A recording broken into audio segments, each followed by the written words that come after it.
Today's episode is brought to you by Mazars. SoundCartel.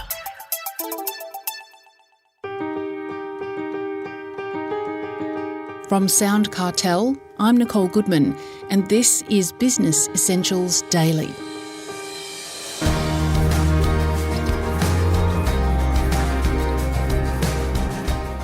The most underrated and underused skill in sales is the follow-up, says sales guru and founder of Boom Sales, Trent Leyshan. All the hard work in the early phase of customer acquisition goes to waste, he says, simply by not following up with a phone call or email. And often the potential customers or clients are just waiting to hear back from you.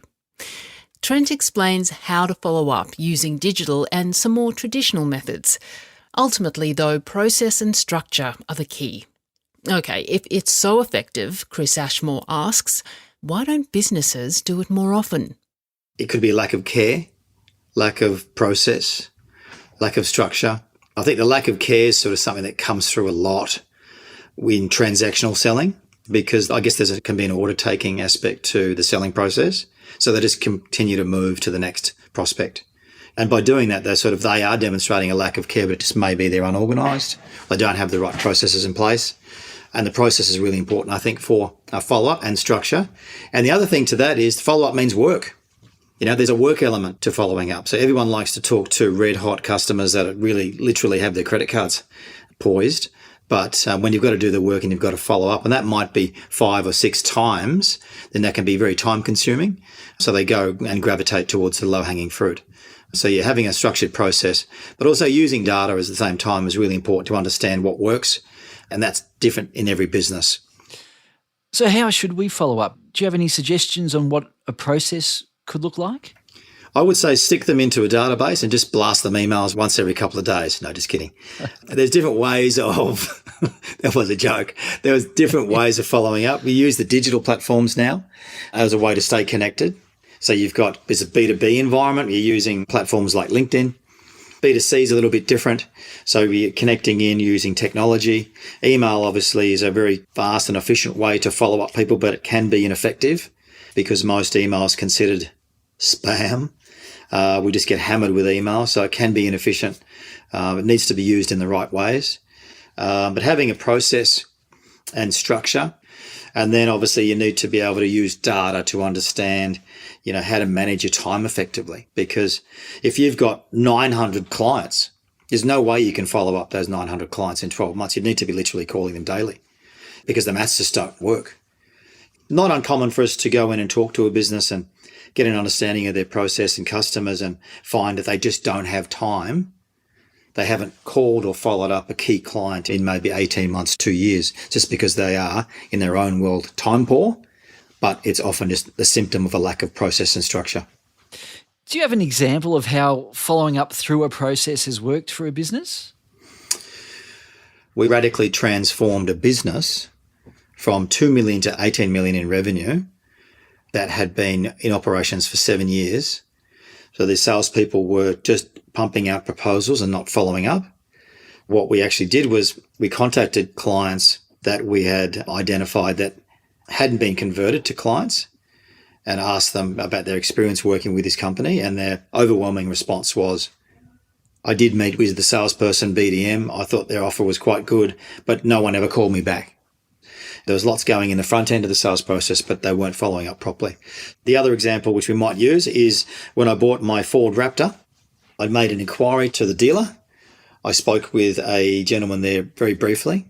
I didn't have really an interest in buying the car. I was just sort of curious as to what it was. And it was a Ford Raptor, so it was new at the time, big beastie thing. I said, thanks for that. And then he called me the next week and said, what do you think? Are you ready to buy? I said, oh, look, I'm still thinking about it. He said, okay, well, I'll give you a little bit more time. And he rang me back the next week. He said, you're still thinking where you're at with it? And I said, yeah, I haven't really made a decision. And he said, well, then he started to negotiate. He offered me a reduced price, threw in all these extras. And then he followed me up for about the next month till I finally said yes. I didn't at the time really want the car, to be honest, but I developed a sort of relationship with him over that 5-6 weeks. He's had quite a playful, quirky way that he went about things. I sort of wanted the car, but I didn't have the urgency to take action. But it was through his process of following up, reintroducing the benefits of the car, introducing new things, and he was prepared to put some skin in the game and offer this and offer that. So he really wanted to get the deal over the line. It was through that process that we sort of built a relationship. And then I got to the point where I said, yes. And we had a bit of a joker after it, because I said, look, that was one of the best follow-up processes I've ever seen. Do you do that with everyone? And he said, yeah, I try. But in my mind, I didn't really want it. It was an urgent need to buy it, but through his process, influenced me.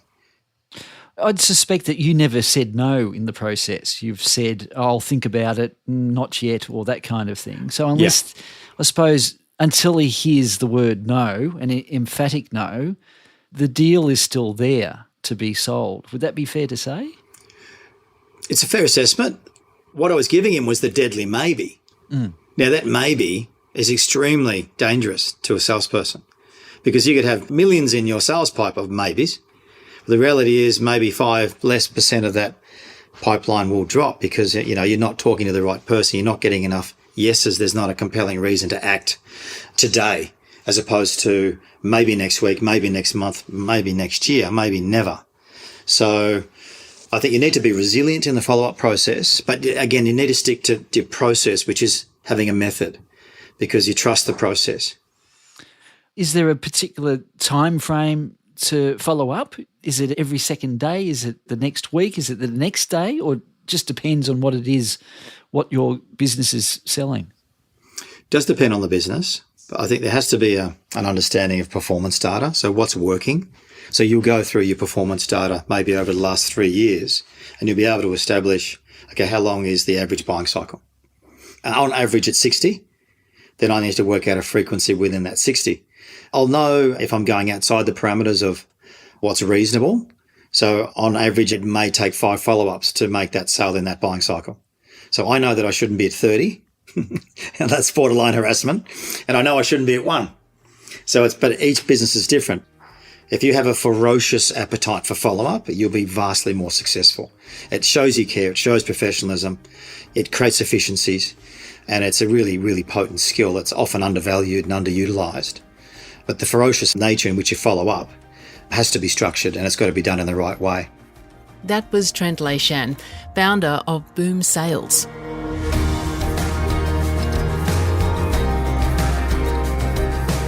This episode of Business Essentials Daily is produced by the team at SoundCartel.